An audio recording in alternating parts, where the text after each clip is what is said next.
Right, so I've got this idea that I was sort of whistling as I made a coffee, and I'm just gonna record it. I've not really played guitar yet today because it's 6:30 in the morning where I am. But mornings are important to me because at about 9, 10 o'clock, the sun comes through the window and shines into the camera, making it impossible to really record anything that doesn't look stupid. So the morning is when I can get some more stuff done. Um, if you let me know if the stuff is sounding awful, I can try and change things up a bit. I'm going to record my first kind of loop thing and then take a solo. Let me know if things are sounding awful.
So if you can hear, that's a chord progression that comes from starts on C, goes to G minor, goes back to C, then to F minor.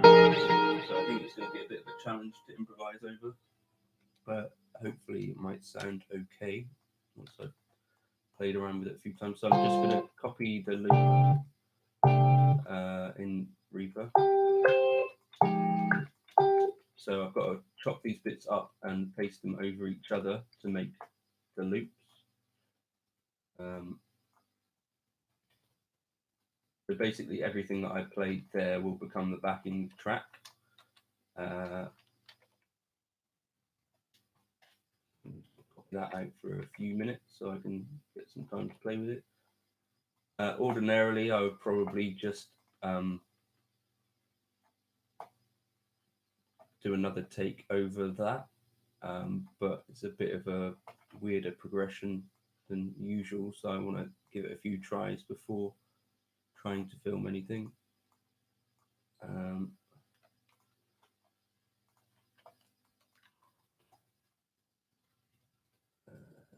So that's very loud.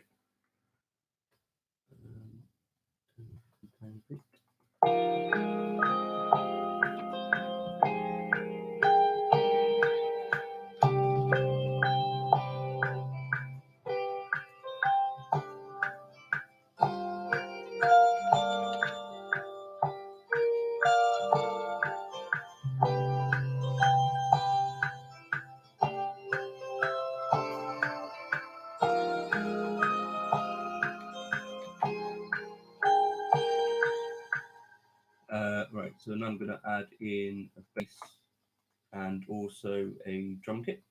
So this is the bass happening now.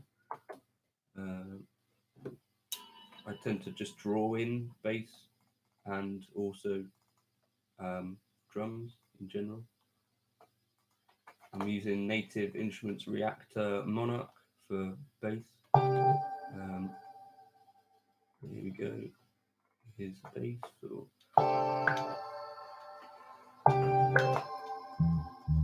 What do we want to see?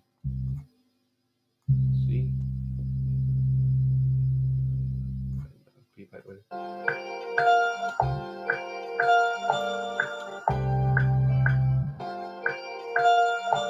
So then like a G minor.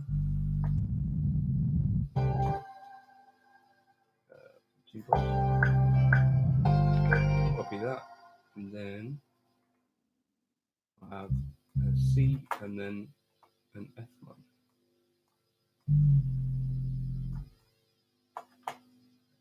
That C's not a start the bar, so that should work. And obviously we're playing sort of like a 3 kind of feel. So I'm going to stick a drum beat. Go with electric kind of kit because it sounds a little bit spacey. I use Native Instruments battery for this stuff. Hopefully if what I next play isn't rubbish, it will go up on YouTube this morning, probably, the final thing. But you never know, it might be awful. So here's a drum beat.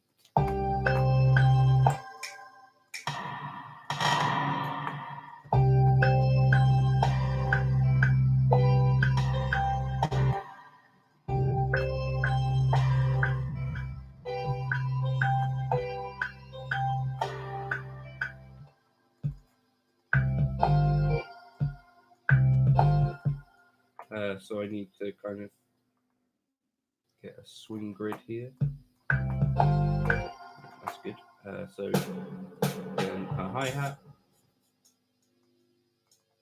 Kind of like these hi-hats with delays, they sound kind of cool and spacey.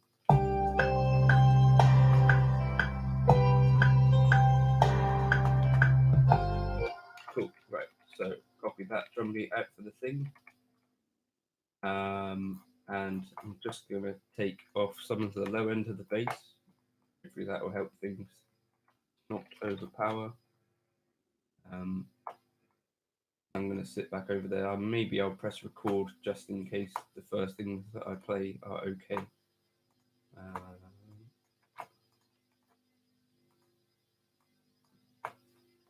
Kind of the whole idea of this is to try and just have a bit of fun and be slightly creative and maybe so that's and maybe just come up with some stuff that I've not really played before. 2 and 4. I'm gonna have the track a bit louder. Questions are welcome if anyone has any.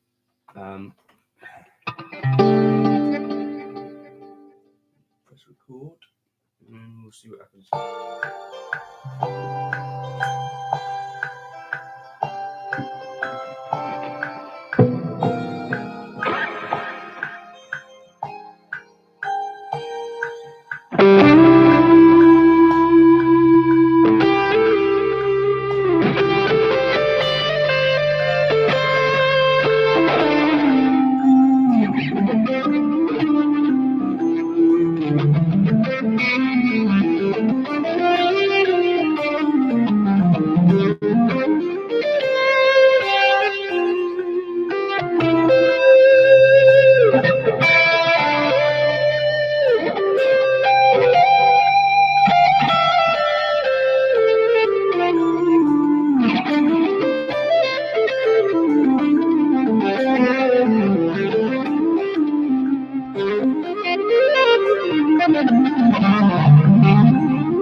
Okay, so the first bit of that I kind of liked, but obviously I went completely off the boil there, so we'll try it again.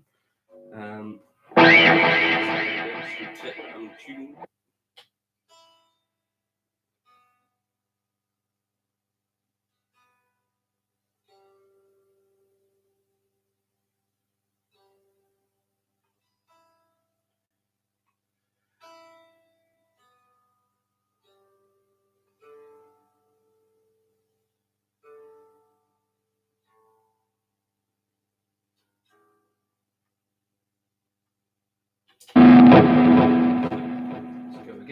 see what happens. I'll keep that first take, just maybe I'll put that up somewhere later on today as well, because there was some stuff in there that I didn't hate. Although when I listen back, maybe it'll be a different story. Right, let's see.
Okay, so some of that I thought was okay. I'll have another drink.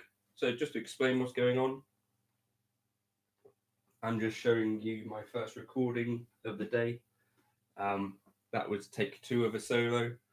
The progression, if you want to try it at home, is a C, kind of a C6 add 9 to a G minor, back to a C, and then to an F minor. So it's kind of 3 keys to solo over, which is a bit of a challenge in a way. And some of you may have noticed that I did a little something over the C on one occasion there. You may not. Questions are welcome. If you can hear me, if you can't hear me, let me know. Let's try again.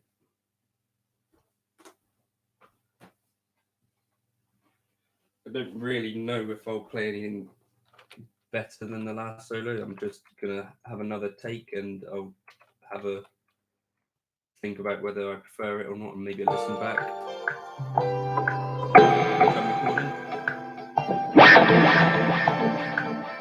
I'm gonna start again on the same E.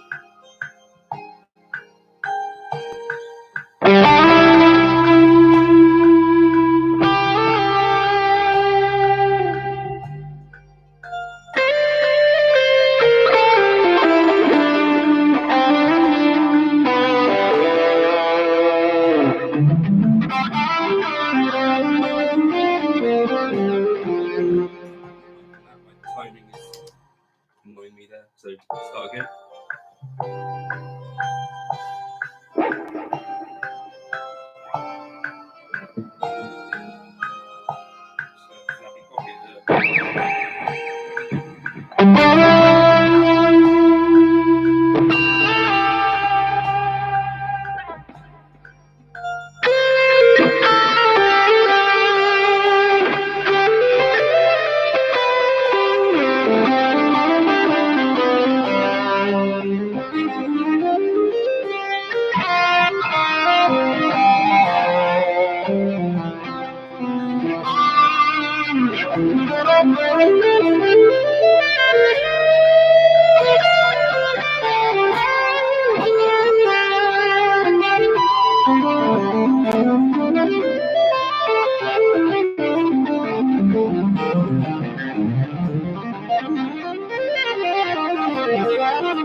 And so that was another take that I didn't really like. Hey, I don't know what your first name is, but yeah, S. Kind of fun. I like to get up early. I just explained it earlier, but the sun comes in through this window, and then gradually, by about 9 or 10 o'clock in the morning, makes it kind of impossible for me to record. Anyway, questions are welcome. I'm just going to do another take and see if I can come up with something better. But I think take 2 was the one that I preferred. So I'm not going to be too kind of precious about this. Time in the morning it is. Let's see what I can do. Some of you might notice the Guthrie reference. Excuse me for the snort.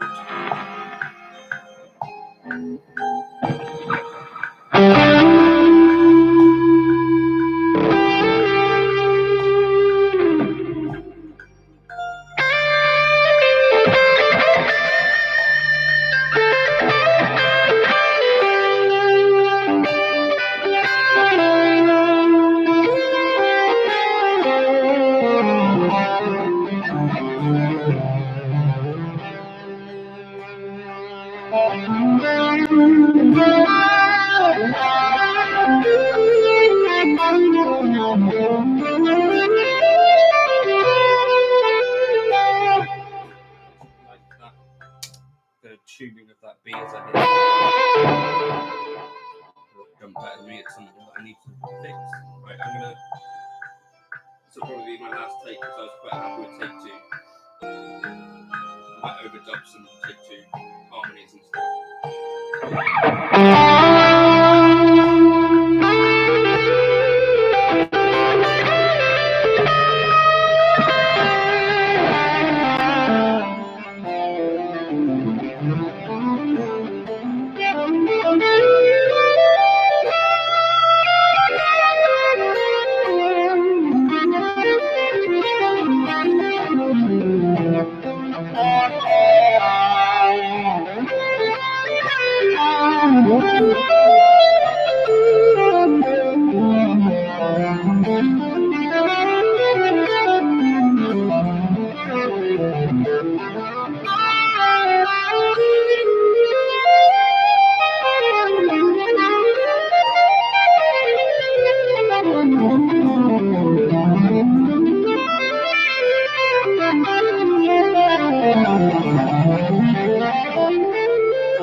so some of that take was okay.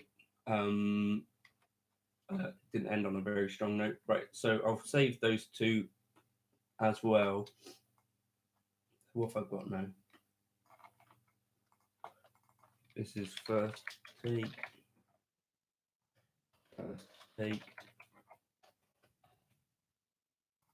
Second take.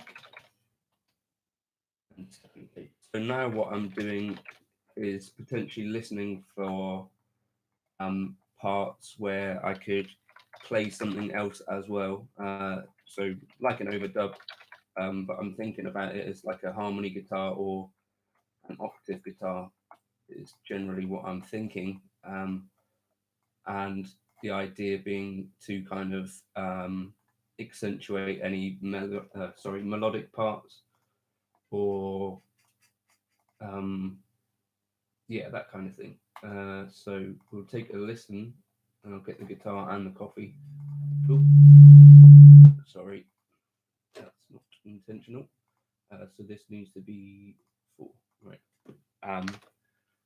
Any questions are welcome. If you've got anything you want to ask, I'm going to just do these overdubs and then I'll sit in front of the camera and do a bit of normal Q&A if there are any questions. And then I'll get back to practicing. Right. So overdubs. Well, listening first, I guess. So this is take 2.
Melody that I like the sound of.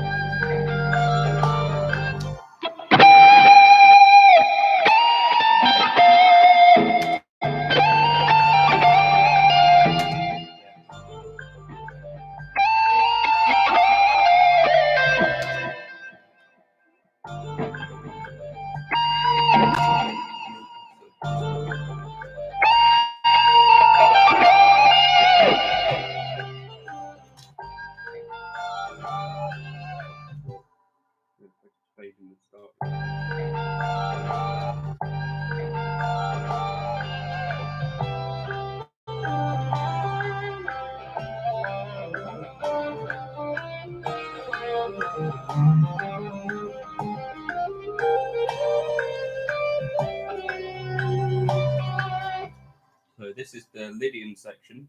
So I mean, the C has become the 4 instead of the 1. So I'm playing like a basically G major over this C.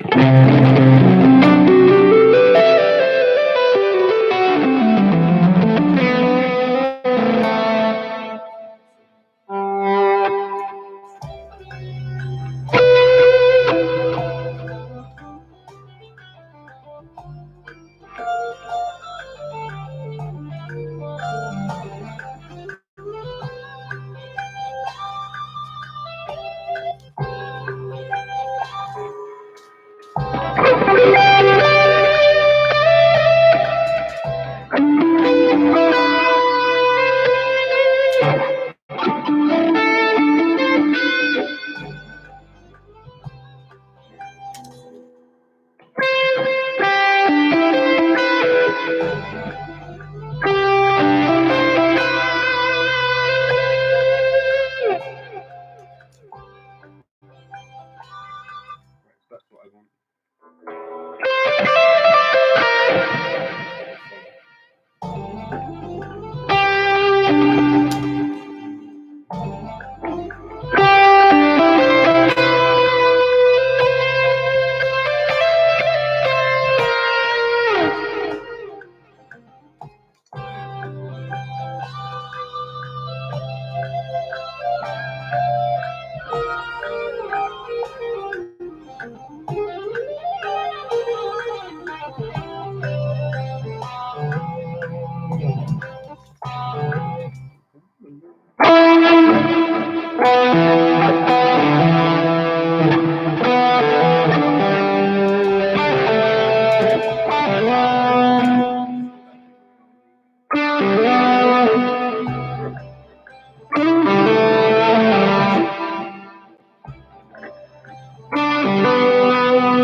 If you listen to that part there, it was like a chromatic run where there's not enough notes, so I end up landing on the E like a quarter note early.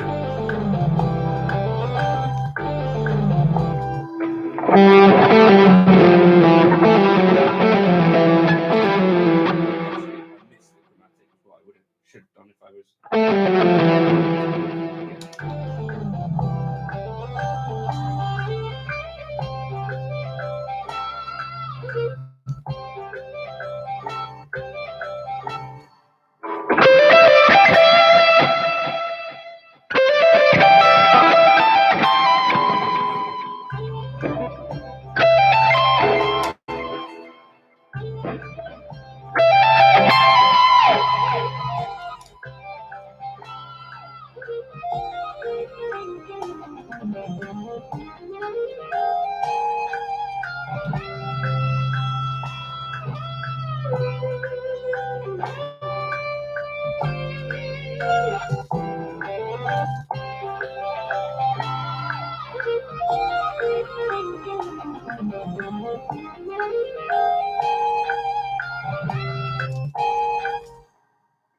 Here's a nice opportunity.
But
I think I might do something to make that last run a bit more interesting with a harmony. So this will be probably a bit difficult.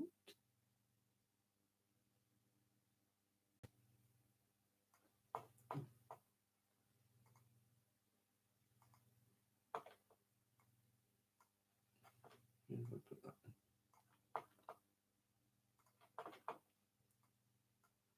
in. Right.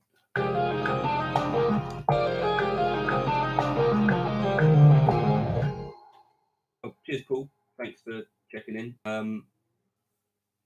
So this is hopefully interesting. Sorry, it's a bit weird, but I can't share the screen properly at the moment. And if anyone has any software that would do that, maybe that would be something I could look into.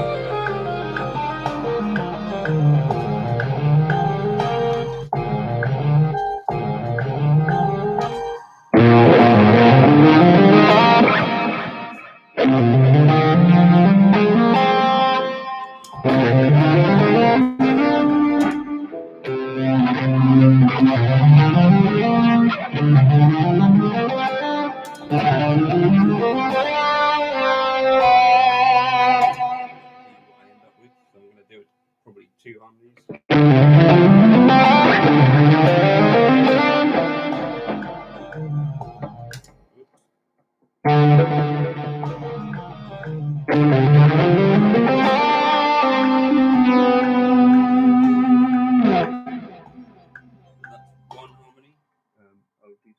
Hey Dave, just to explain, I'm just going through my process of recording a tune. So I've done like a backing track, and I've done 3 solos, which I'll probably upload later.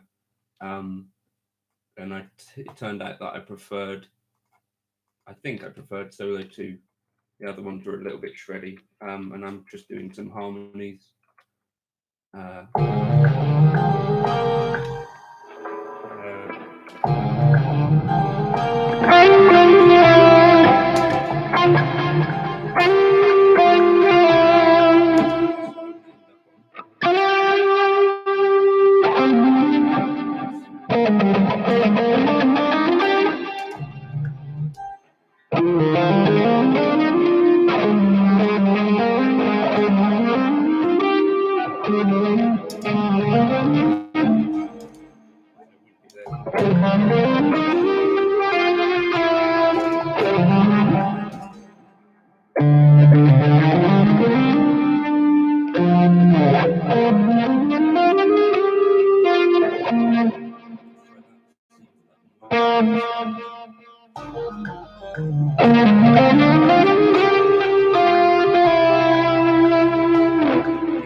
Do I dial it in for a specific pickup? Why is my tone knob off? Well, that's an accident. No, so Paul, generally, I'll dial in a lead tone that I think sounds okay with the bridge. And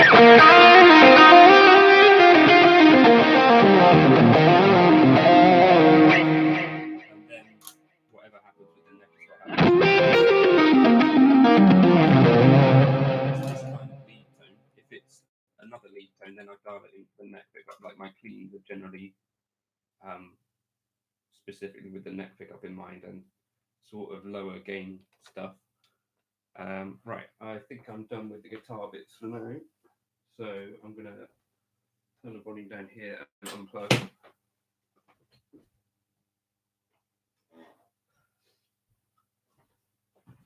Chair. What are people doing for haircuts while we're not allowed out? Definitely need a haircut. I need a haircut before all this started, to be fair.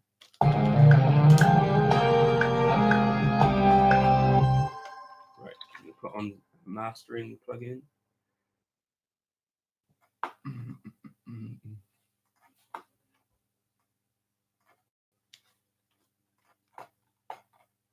Right, now I need to pan everything to where it should be.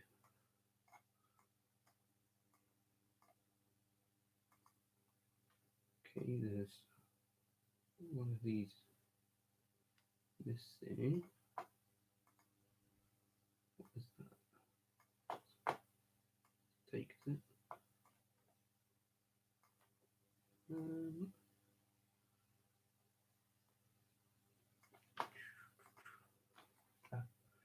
Right. That should be left.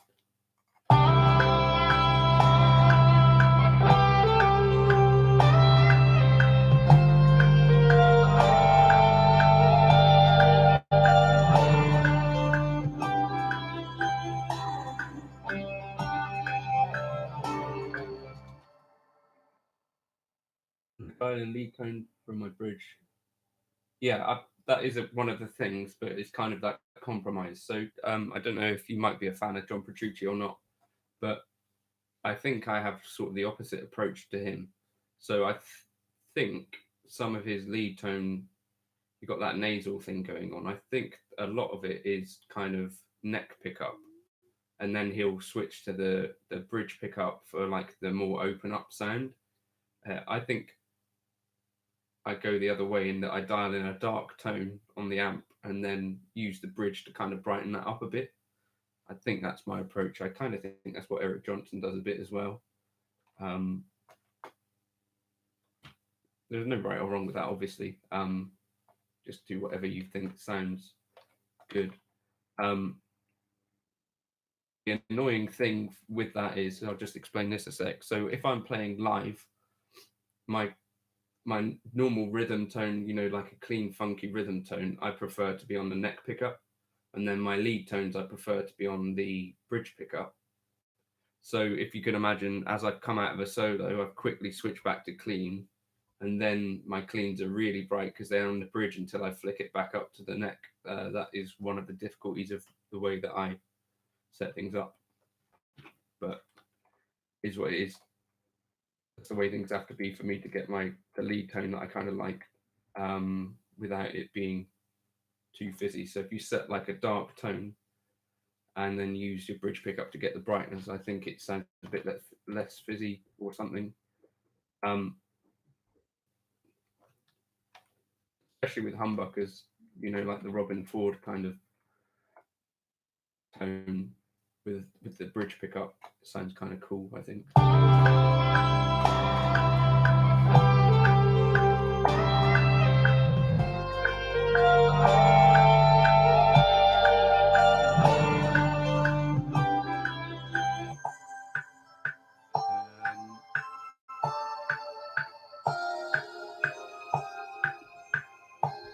I think I'm going to duplicate this track and put like a rhythmic delay on. Any other questions, Paul? I'm happy to answer them.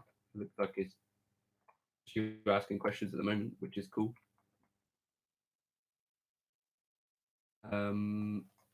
Right. What kind of delay will work here? That one. That'll work.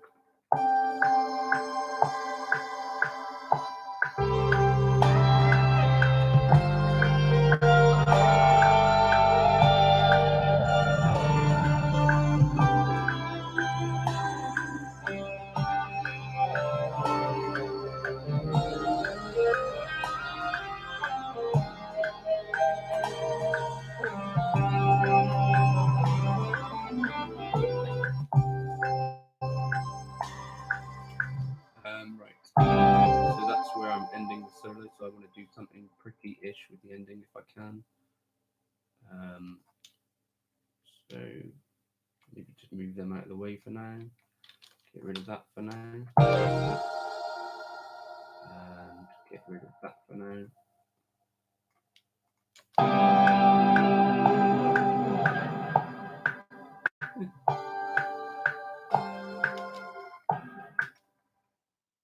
Would kind of like to end it on like a Lydian sound if I can.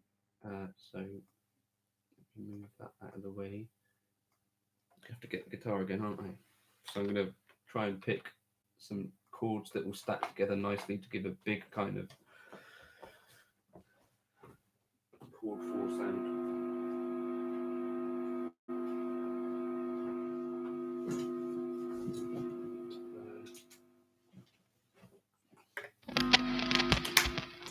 Right, where are we at?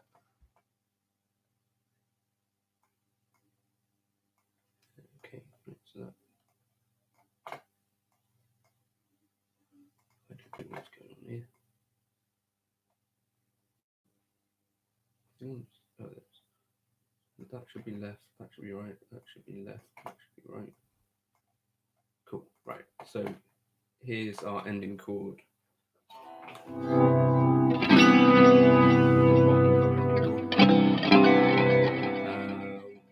So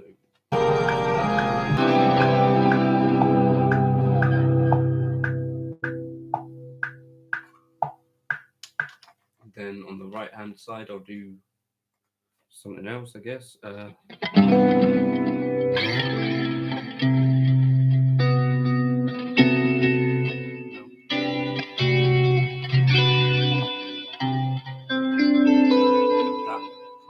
okay.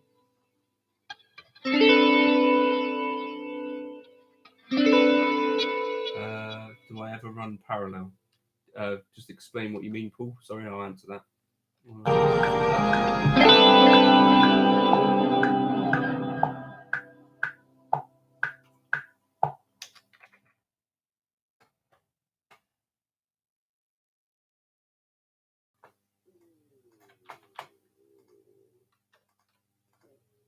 What else we could do?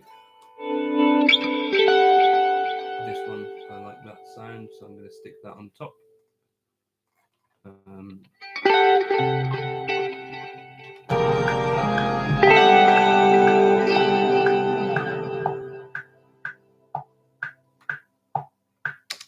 And I think I'll reverse that one as well. Sorry, wait, duplicate first, then reverse.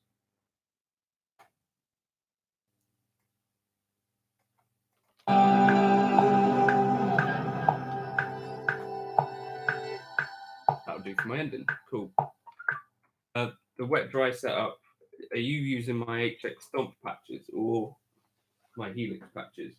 Because there is a reason that everything is set up like it is on the Helix, the HX Stomp patches, and that's mostly to do with economy of how many blocks you're allowed and all that stuff.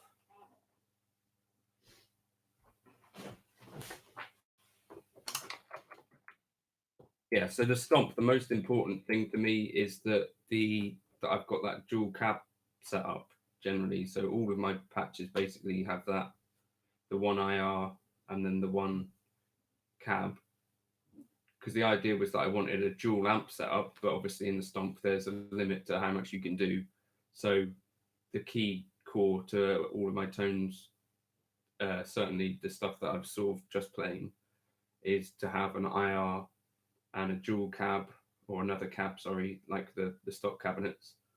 And then that really only leaves me space to have a drive and a delay and a reverb. So I use the split to do the dual cab thing rather than the parallel reverb or delay. When I'm using a real amp, I like to run delays and reverbs in the loop because I find them too muddy in series. I don't know if you're the same, but if you've ever used like amp distortion, as I like to, you find that very quickly, as soon as you introduce any amp distortion, the delays kind of just take over, even if they're set super low. So for that reason, I like to put a delay behind the amp or in the effects loop if I'm lucky enough to be able to take out an amp for that note. Right. Right, so I'm going to bounce this now, and that is this morning's tune.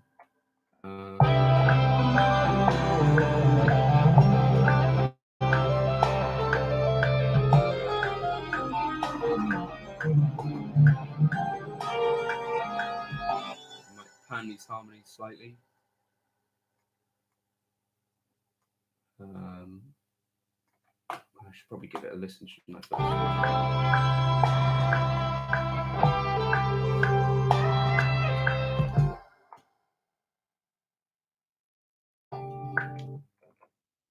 The reason that I don't like pre-delay on reverb, to me, it just sounds a little bit odd, and you get like that slapback feel. I don't know why I'm doing that, but do you know what I mean? You get that feeling like it goes after your tone, after the attack.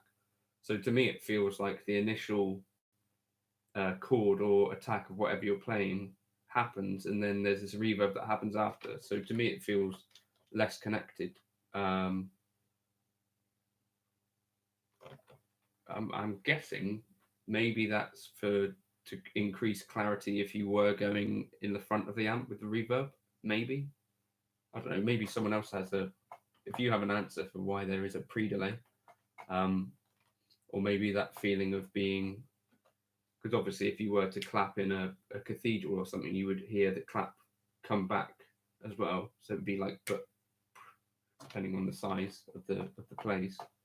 But for me personally, it's not a sound that I like, because I like to run my reverbs quite high, because it's just a sound that I like. So for me, it doesn't necessarily work to have loads of pre-delay as well. Right? Do I need to normalize that stuff? I'm just getting ready to bounce this. I'm going to normalize those so it's not. Cool. Right. Just render that. That's this morning's. What was we calling that? Helix Skunkish. Are people interested for me to upload the alternate takes, or should I not bother with that? I'm not sure whether people like me or not.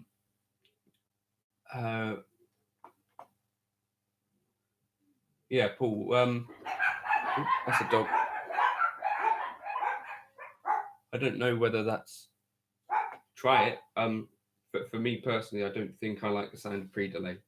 But that's just me. Obviously, there's plenty of people who do. Otherwise, they wouldn't put. Would they? How long are we stuck in? I think Boris Johnson has said 3 weeks. But in terms of stuck in, like how stuck in are you in Boston? You've got a Laugh Factory, haven't you? Wait, Boston. No, you haven't got a Laugh Factory. It's something else. Boston. Have you got a Wilton Theatre? Is that Boston? Or Wilburn? Something like that. I can't remember.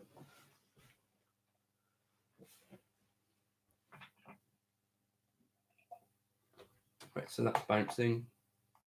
Someone tell me whether I should bother to upload these alternate takes or whether I should just stick with the one for my videos. I'm not sure. Because maybe you like to see me do other approaches or something. I'm not sure. How long are you stuck in Boston? I think, yeah, so I think we have to stay in, or as like a household isn't allowed to really mingle with other households now for 3 weeks.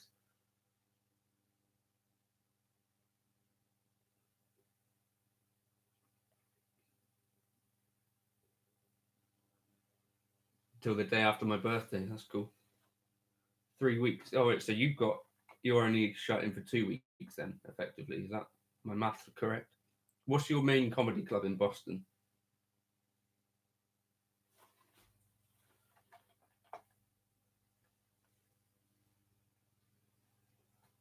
Oh, Laugh Boston, right? Yeah. And what are the big theatres?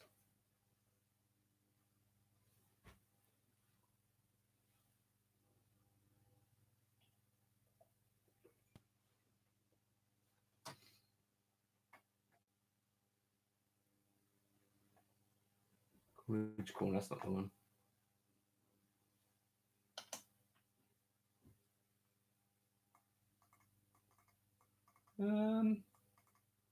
The Wang Theatre. No, it's theatre, as in like where comedians might play. I'm into kind of like stand-up comedy. I listen to a lot of podcasts and stuff. You think the one take is great? Okay, maybe I won't bother with the others. Maybe I will. I can't remember. Did I say I would? I've not heard of those theatres. Maybe they're too big for comedians. Right, first take. I'm gonna bounce the first take and the third take as well, just to see when I get it into my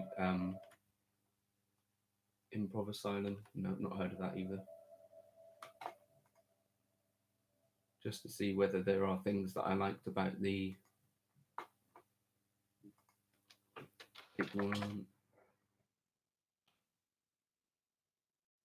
The Improv Boston, yeah, I've heard of that one.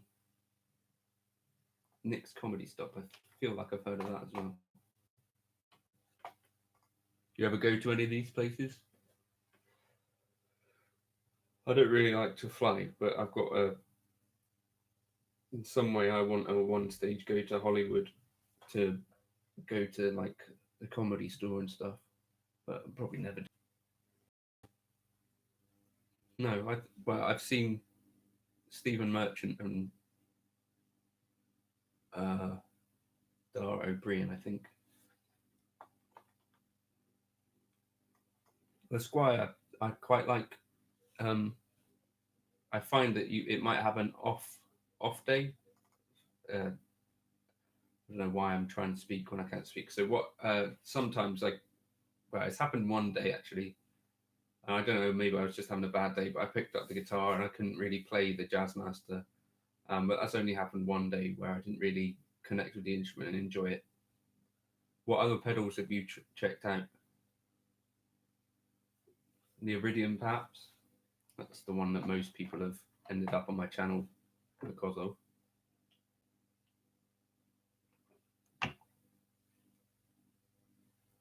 I go with a friend Jim to see some like amateur comedians doing open mic nights. That's really quite fun. Occasionally you get a good one.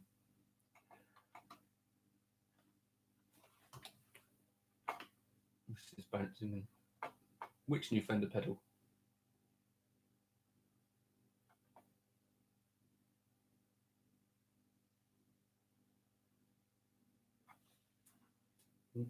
This is my wake up alarm going off.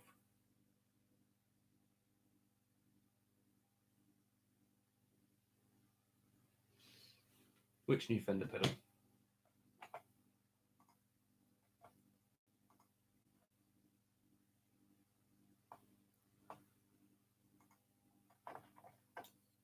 The only Fender pedal I've ever had is the. Can't remember. Did I decide I like the third take at all? Probably not. The fourth, I mean. That's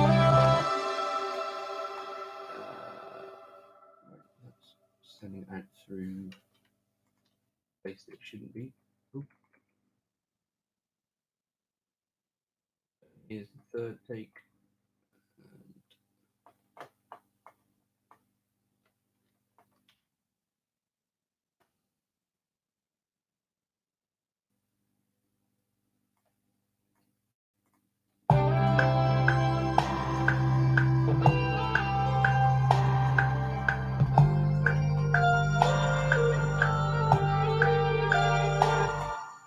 That one's the one where I literally play Uncle Skate. So this is take three. The Reflecting Pool.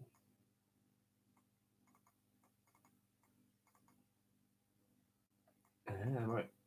The Simplifier is something that a few people have told me to check out. You might be one of them.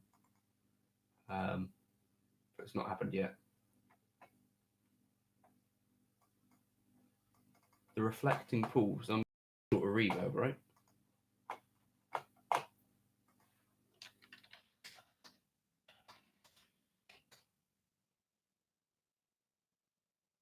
reverb and delay, maybe. Is it Fender?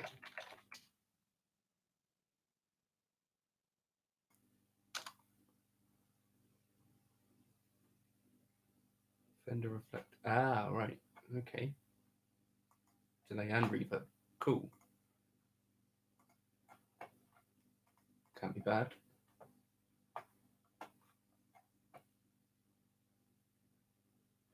Check it out. Called Modes. Who cares? Basically. So it's called Lots of Modes, Not Much Focus. I remember the first pedal I bought, Dave. I'll Google it in a second and I'll tell you. But in that, I talk about how a lot of players kind of leave comments asking what scales or modes are you playing, when actually the piece of music that I'm playing stays in the same key throughout. So I'm just playing in one major scale. So it'd probably be like in D major or something. And I'm just playing D major throughout. So what's important is to kind of get a good sense of what home is for every key. Cheers, Paul. See you later. Thanks for stopping by. Let me know if I need to check out the simplifier. So yeah, you might want to check out that video, because I think that kind of hammers home the importance of knowing where home is. Makes sense. So where the one is of whatever progression you're playing.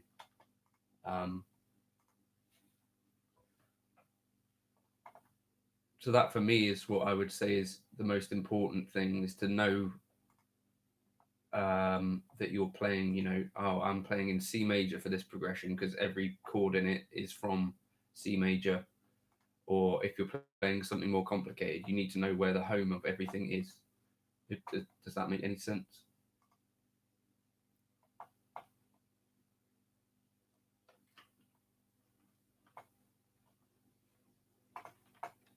I'm just going to link you to the video.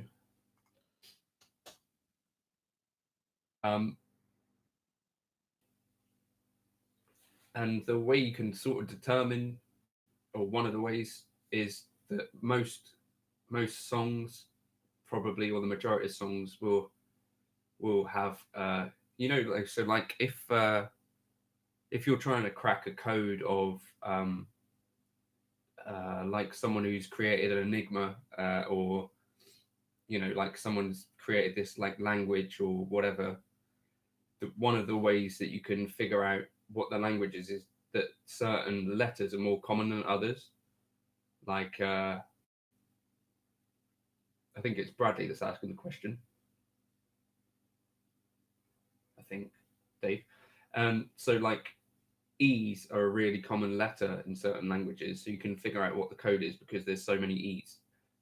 In music, the most common chords I think are like 1, 4, and 5. So like blues. So if you can figure out what chord 1, 4, and 5 is for everything, PDFs digitized. That's one of the ways that you can get a better handle on where home is for everything, if that makes sense. Ask another question if that doesn't make sense. I'll try and elaborate on what I mean.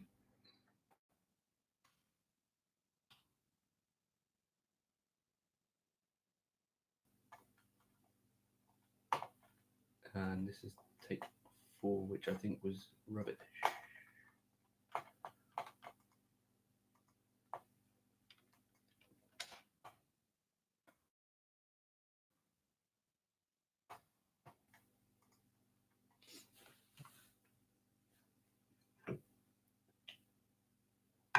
So, for instance, if you take the song Get Lucky, which starts on a B minor, then it goes to an E major. Wait, no, it doesn't. B minor, then a D major, F sharp minor, E.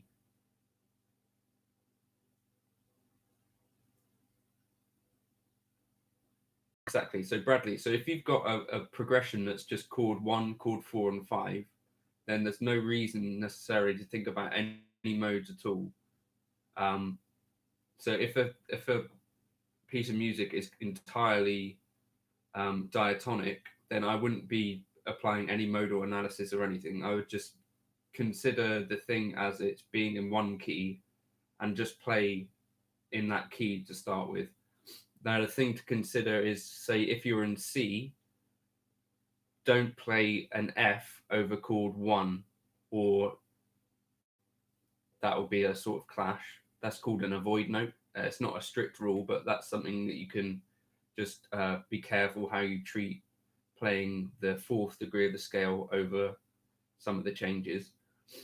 And like Dave says, you could play through the changes, so that would be about less about scales and more about arpeggios. So you'd figure out a C major, an F major, and a G major arpeggio, and you sort of aim to outline those in your playing. It's one approach as well. Those are kind of two approaches. Then the other thing, you do hear some of this stuff, but like there's a chord scale approach, which I personally don't use.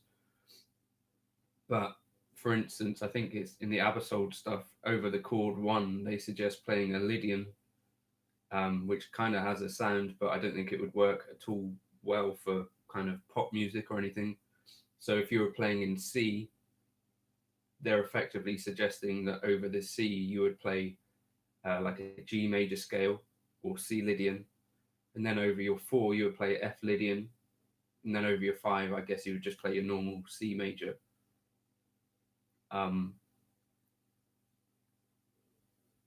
But that has a definite sound to it, which I don't think that way either, Dave.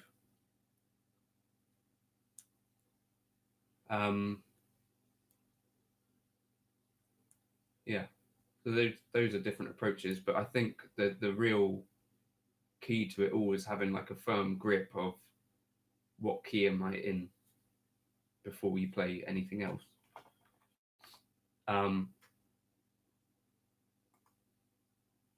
And kind of it's all pretty much fair game. You imbecile. I meant to say this word. Jamie Abersold.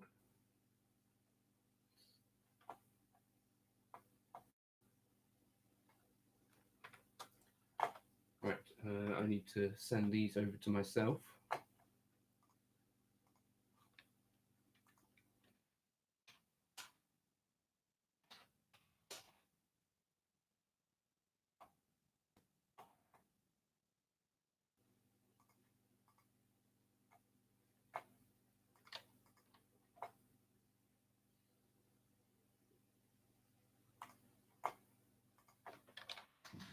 Email me myself the audio files so that I can go and edit them. What is that?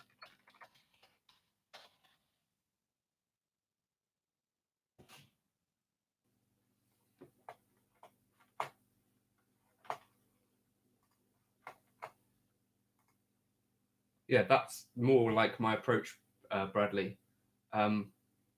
I think if you're going for a scale per chord, you very quickly come to a bit of an overthinking kind of sense. So there's no reason that, so say you've got 1, 4, and 5 in C, B, C, F, and G. You could think C Ionian, F Lydian, and then G Mixolydian. But they're all C major, so that's kind of irrelevant. Or you could think like C Lydian, F Lydian, G Mixolydian. But depending on the context that you're playing, if you play the C Lydian, you're going to sound potentially odd compared to what everyone else is playing or whatever else is going on. So I think if you think with every chord as a separate thing, as a separate opportunity for modes, then I think you're less likely, I think, to successfully connect with the thing, potentially. For me, anyway, that's just the way I feel about it. There probably are plenty of other players that get great results thinking that way. But I think it's potentially quite a heavy way to think about a thing.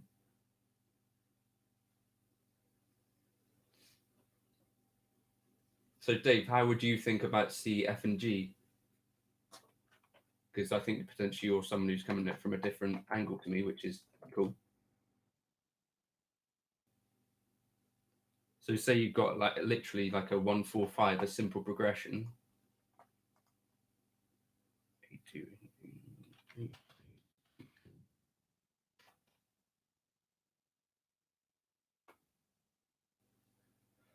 I guess why this approach works for me is that I'm generally playing something relatively simple.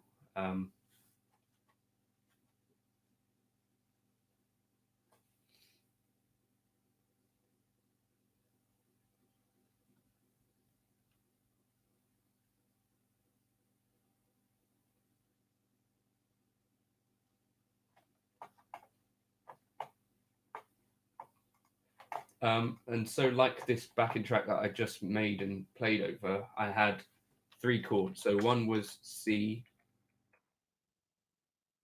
major, one was G minor, and one was F minor. How would you think of those?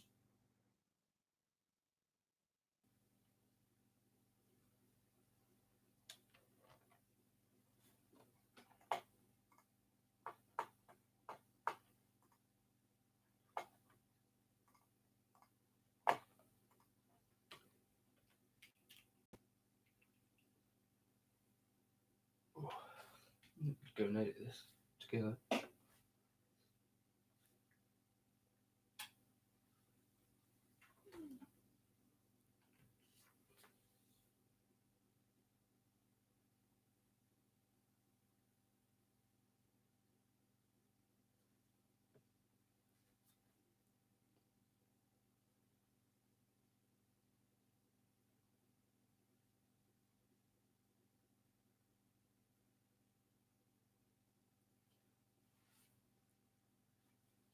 So, Bradley, the way I think is that if you think a little bit about the chord tones, so you're probably not doing this whilst you're playing live or something, but in your practice time, think a little bit about where the chord tones make sense. So, like I say about that, the fourth degree of the scale being something that you potentially have to handle with a bit of care. Over chord 1, you've got the notes C, E, and G. So F doesn't really fit in there particularly nicely. Over chord 2, you've got D, F, and A. So F works fine there. Over chord 3, you've got E, G, and B. So F doesn't really make sense there. Over chord 4, you've got F, A, and C. So F does work there. For G, you've got G, B, and D. So F does work okay there because you've got the 7, sorry. And then A minor, you've got A, C, and E. So an F doesn't work particularly well there. So it's just a case of knowing and thinking about where you can use that fourth degree of the scale and it doesn't clash with other stuff. It's okay to use it as well if you're conscious that you've got that note and then you're going to resolve it. It's just like a handle with care kind of note as opposed to a strictly avoid.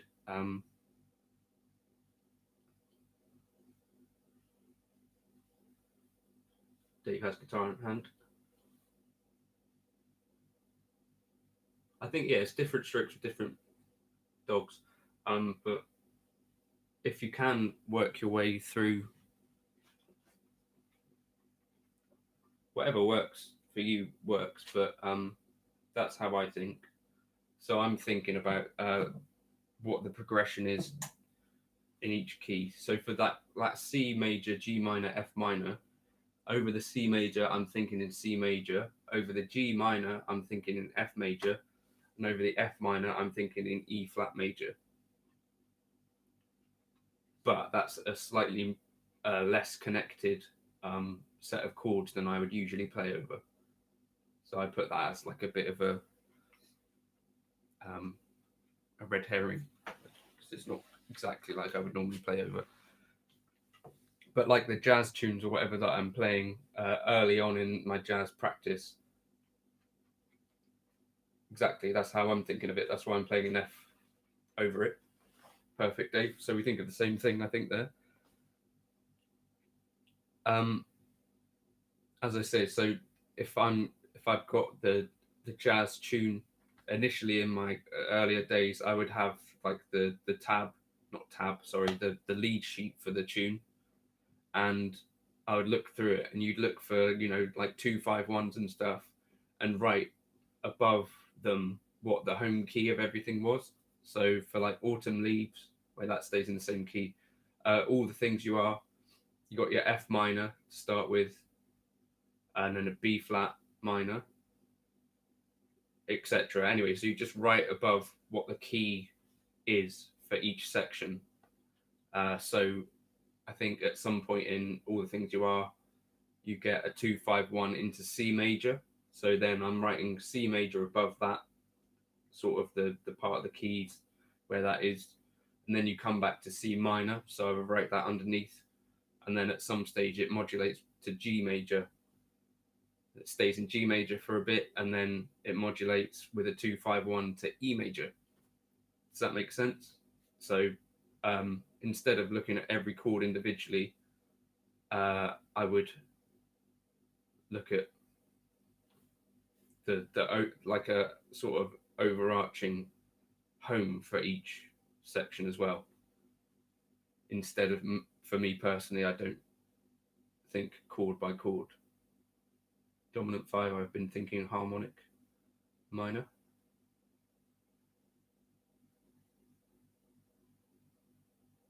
Maybe. I'm gonna have to go and edit this now. So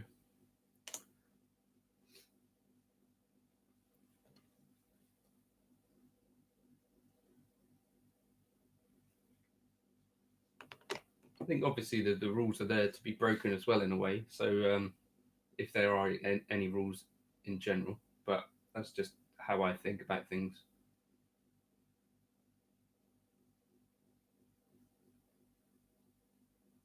So I'm gonna head into the other room and edit this together now. Thank you for joining me. Thanks, Dave, for getting involved in Bradley, and Don Mock has a great harmonic minor book. Cool.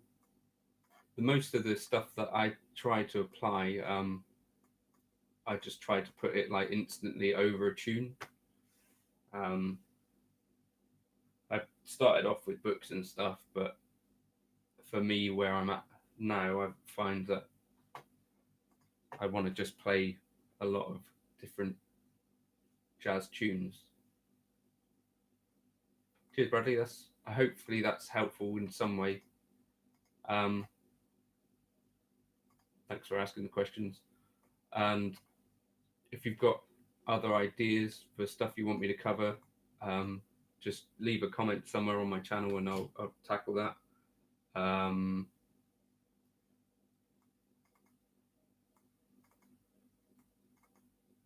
major 5.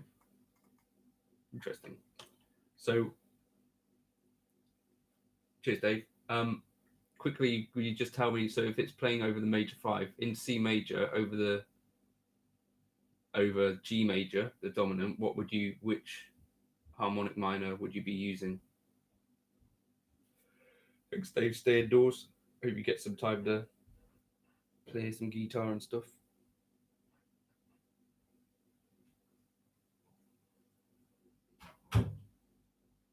So we're in C major. I play a G7. Which harmonic minor would you use?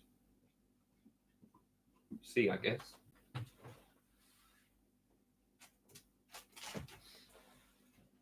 Come here. Come here.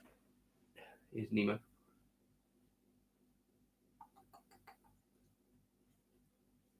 He's biting my ear. It looks like I've lost you now anyway. Okay, so this video will be going up soon. If you've got other ideas for the channel, other things you want me to try and play, just leave a comment somewhere and do the old like and subscribe thing. That'd be super helpful. And I'll catch you soon. I'll probably do another live stream at some point tonight. I just wanted to do this one early on so that you could see me struggling through my tunes early in the morning. Cheers.